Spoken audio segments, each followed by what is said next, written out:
Hey everybody, welcome back to In Bed with a Millennial. I'm the Millennial Javeda Bay, and this is my bed, and it's a new month. It's February, and I love the month of February because, one, Black History Month, two, Valentine's Day.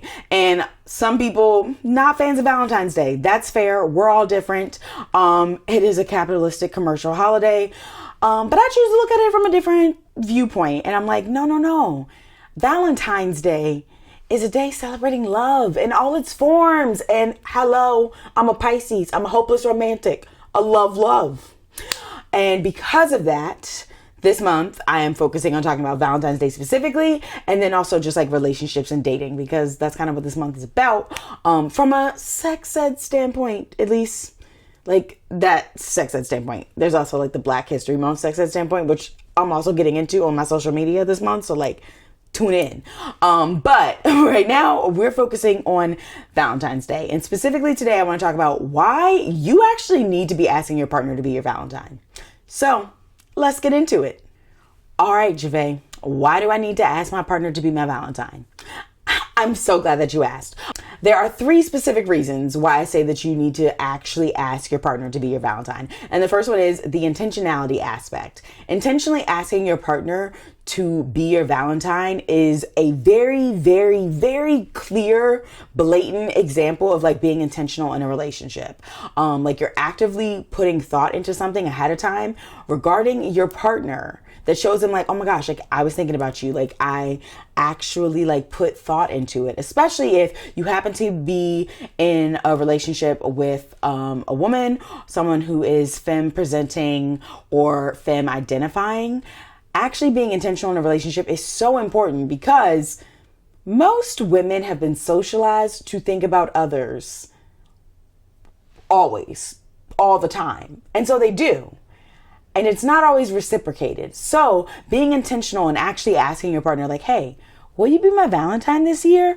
Goes so far. And it's not even that it's this extravagant thing, but it like really does mean a lot. So that intentionality around asking someone to be your Valentine is so impactful for your relationship. It is so good. Obviously with like an asterisk caveat of like, if you and your partner both are like, Valentine's Day is done, we don't celebrate this, don't do it. Like, don't go and change just because like, oh, Javay said. No, if you and your partner both are like, Valentine's Day is done, we don't celebrate it, don't go ask them to be your Valentine. But if your partner does enjoy Valentine's Day, is open to it, ask them to be your Valentine. The second reason to actually ask your partner to be your Valentine is because it initiates romance. It like really brings romance into the relationship, because you are actually doing something romantic. Because let's think about it. The last time you probably had like a super romantic moment, especially around a question, was when you asked a big question like, will you be my girlfriend? Will you be my boyfriend? Will you be my partner? Will you move in with me? Will you marry me? Do you want to have a baby with me? Like whatever the question is, like there's only a small like handful of like questions in adulthood that you ask to someone that really like progresses your relationship. And so it's important to take advantage of these little small things that might not seem like, oh, it's not even that big of a deal. It's not. But it creates this romantic special moment that we don't get to relive that often. Like, unless you're someone like me and you made your partner agree to a vow renewal and a new proposal every 5 years, like you don't have those moments of like, oh my goodness, yes. Like you don't have those types of questions.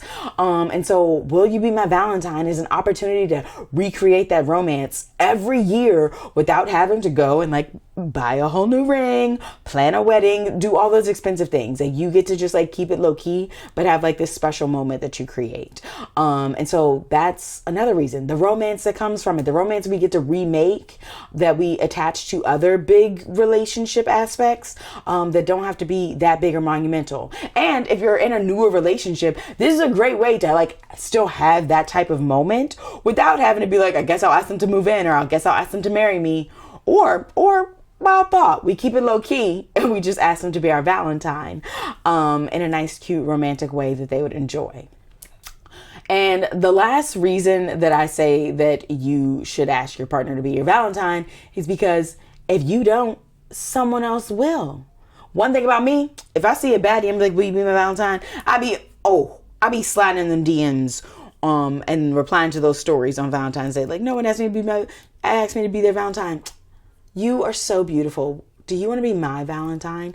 Like, again, it's not a big thing, but it has a big impact. So ask the question, because somebody else will do it. And you're going to be real butthurt if you're like, but I thought you were going to be my Valentine. They're like, well, somebody else actually asked me.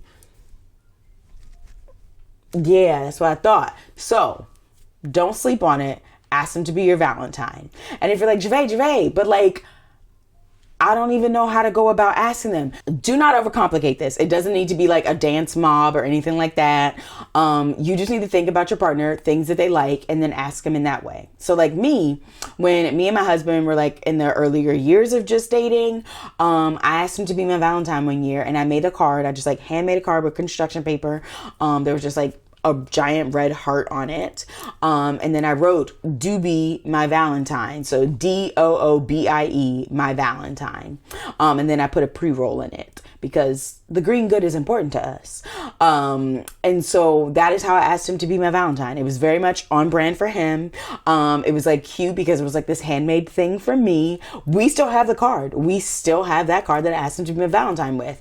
So like, it doesn't need to be overcomplicated. If you have if your partner like really is into making playlists, make a playlist where like the beginning of each title spells out like, will you be my Valentine? Or like, it's just songs about Valentine's Day and you title it like, will you be my Valentine?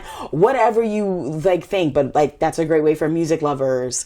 Or if they've been really wanting like a vinyl, buy them that vinyl, wrap it up, and on it, like on the outside of it, you can like put like, will you be my Valentine? And then when they open it, there can be like 2 Post-it notes inside. And it's like, one is yes and one is no.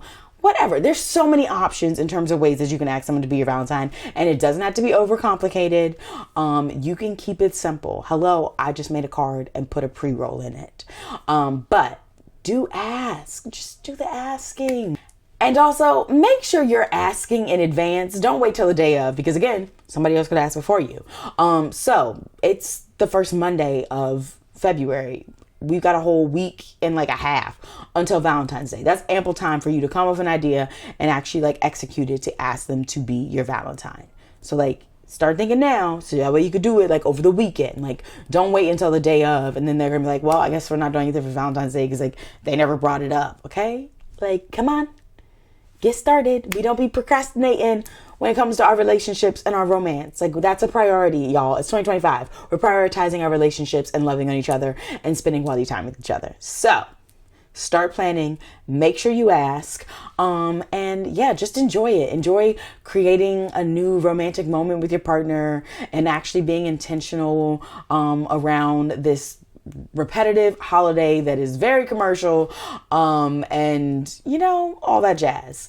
But yeah, make sure you subscribe to this YouTube channel, because if you want more insights on how to make Valentine's Day great, I got you covered. If you're like, I just need to make dating better because I'm not that good at it, again, I got you, but you gotta be subscribed to this YouTube channel. And definitely make sure you're following me on social media, like all the platforms, like literally all the platforms, because I will be sharing little like tidbits throughout the week and a half on like exciting ways to ask your partner to be your Valentine, fun Valentine's Day date ideas that do not involve you having to be out in the chaos of like trying to go to a restaurant on one of the busiest nights of the year for restaurants and like things of that nature. Like, we're gonna keep it low budget because like, hello, she's in grad school. We're balling on a serious budget here. But yeah, definitely make sure you're following me on social media, and definitely make sure you subscribe to my email newsletter, because there may be some goodies that are only in that thing around Valentine's Day. So if you want that, go and sign up for it. But yeah, that is that. Also, if you're like, Javay, I'm single and I don't know what to do for I'm like, what do I do to love on myself for Valentine's Day? I got you, babes. Because I will be sharing a blog post on ways to celebrate Valentine's Day when you are single and you just want to love on yourself, because that's important too. So yeah, you don't want to miss any of that. So make sure you follow me and connect with me everywhere. But until then, I'm gonna see you later. Deuces.